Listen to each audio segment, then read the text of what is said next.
했습니다. 인생들은 실제로 돈을 누리지 못하고 가지려고만 합니다. 번 것을 쓸 줄을 모른다는 말을 하자는 것이 아닙니다. 목적이 있어서 돈을 법니다. 그리고 그 목적을 달성했으면 이제는 돈을 더 벌려고 하지 말아야 하는데 사람은 또 다시 새로운 목적을 만들고 또 돈을 따라갑니다. 또 달성하고 또 따라가든지 아니면 평생 달성하지 못하여 늘 고민 가운데 살다가 죽기도 합니다. 물론 사회 상황적 문제도 있습니다. 단지 자기가 먹고 살기에 충분하게 땅을 마련하고 농사를 짓고 살겠다는 목적으로 돈을 벌고 땅을 사서 농사만 짓고 산다면 돈에 대하여는 더 이상 목적을 삼을 것이 없어지게 됩니다. 그러나 이런 경우가 아니라면 벌어서 가지고 있는 돈은 반드시 재테크라는 것을 해야만 합니다. 이것을 하지 않아서 물가 상승률을 수입이 따라가지 못하게 되면 이미 벌어가지고 있는 그 돈은 반드시 번 직후부터 마이너스로 허물어지게 되어 있습니다. 물가가 내려가는 일은 있을 수 없으니까요. 자본주의 사회의 문제가 이런 데 있는 것입니다. 그래서 하염없이 돈만 따라 살다가 인생을 끝내게 됩니다. 이렇게 사람이 당하는 세상에서의 허상들로 인한 고민은 모두 그 대상에 대하여 가진 소유권 확보를 추구하는 욕심에서부터 발생합니다.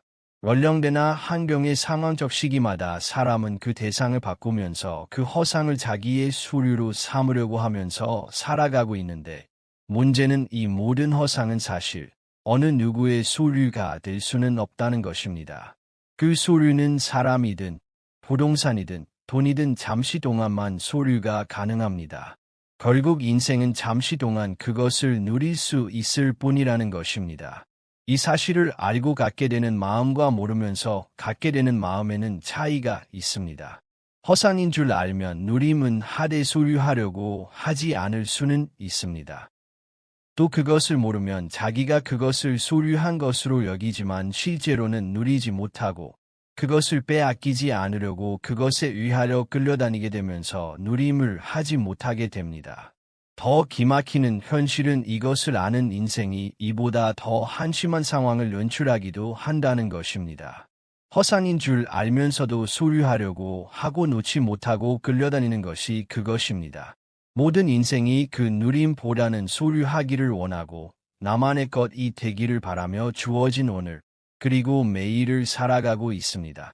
이렇게 유한한 죽음의 기약이 있는 인생 이 허상 중 어떤 대상을 자기만의 소유로 삼은 후에는 반드시 누림을 누리지 못하는 자기의 소유가 아닌 상태로 스스로 변질을 시킵니다.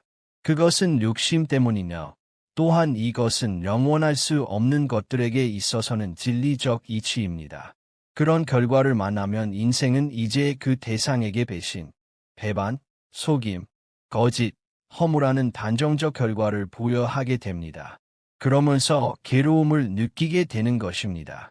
이것이 바로 사단이 점령한 지옥에서 허상을 따라 살면서 불꽃 가운데서 갖게 되는 고민입니다. 물론 그 불효된 배신 같은 정의까지도 실은 참이 아닙니다.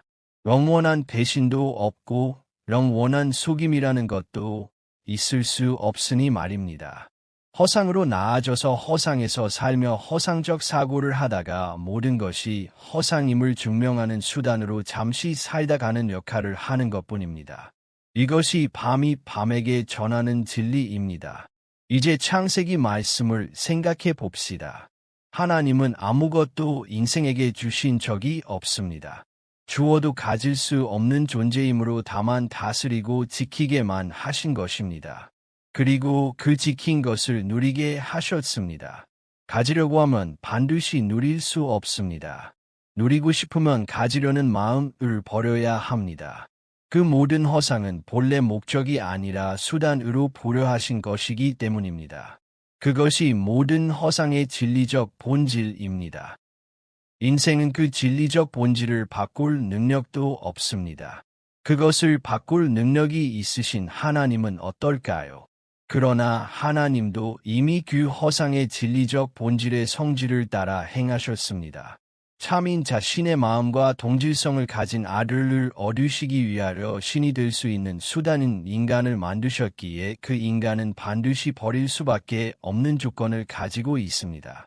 그리고 사람은 스스로 자기가 버려지게 행하였고 그 버려진 상태에서 이번에는 에덴으로의 복귀가 아니라 하나님의 아들이 되는 길을 제시받은 것입니다. 하지만 사람은 완전한 존재가 아니므로 당연히 결국에는 그 신이 되는 길을 모두 잃었고 그러자 이번에는 근원적인 하나님의 목적을 이루시기 위하여 반드시 필요한 하나님 자신의 버림의 순서가 당도했던 것입니다. 그리고 급기야 하나님은 아들을 얻으시고자 하셨으므로 아들을 버리는 본을 십자가로 보이기에 이르십니다. 이렇게 허상을 버리고 실상을 얻는 이치는 하나님도 사람도 거스를 수 없는 진리적 이치입니다. 그런데 이 진리적 이치는 이렇게 긴 설명이 필요 없습니다. 이것은 이미 사람들도 익히 잘 알고 있는 것이기 때문입니다. 사람들은 본래 있던 것을 변형하여 다른 물건을 만들어 문명을 일궈냅니다. 그리고 지금 그 문명 안에서 살고 있습니다. 그 모든 발명의 과정에서 본래 있던 것은 파괴가 됩니다. 그 파괴 없이 새로운 것이 만들어질 수는 없습니다. 이미 인생은 모든 것이 그와 같은 이치로 새로운 것이 만들어진다는 사실을 잘 알고 있습니다. 이 같은 이치로 새로운 것을 얻기 위해서 이전 것은 반드시 파괴되어야만 합니다. 하나님은 허상이든 실상이든 그 모든 것의 본래 주인이십니다. 내가 본래 주인이신 아버지의 아들이 된다면 그것은 내가 가지려고 하지 않아도 내 것입니다. 그리고 인생으로서 주어진 오늘, 아버지의 수루인 그것으로 먹고, 자고, 입고 있다면 더 이상 채우려고 하지 않을 수 있습니다. 아직 오늘의 당신에게 하나님의 자식이라는 마인드가 없기 때문에 사단의 유혹에 마음을 이끌리며 고민하며 살고 있는 것입니다. 아이를 보십시오. 아이는 당신이 주는 먹을 거리를 먹고 당신의 소유를 누리되 땅을 늘리려고 하지 않습니다. 심부름을 시키면 그것을 하고 칭찬 듣기를 바라되 돈을 요구하지 않습니다.